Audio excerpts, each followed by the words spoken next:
Prior to installation, your pump's impeller should be thoroughly inspected. If it is cracked or badly worn, it should be replaced.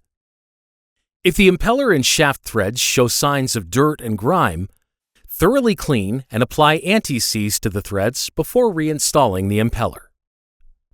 Install the full set of impeller shims provided with the seal and screw the impeller onto the shaft until it is seated against the seal. A firm resistance will be felt as the impeller presses the stationary seat into the seal plate bore. As it becomes fully seated, the shaft sleeve will break the nylon shear ring as it seats against the shaft shoulder. When the impeller stops turning, measure the impeller to seal plate clearance.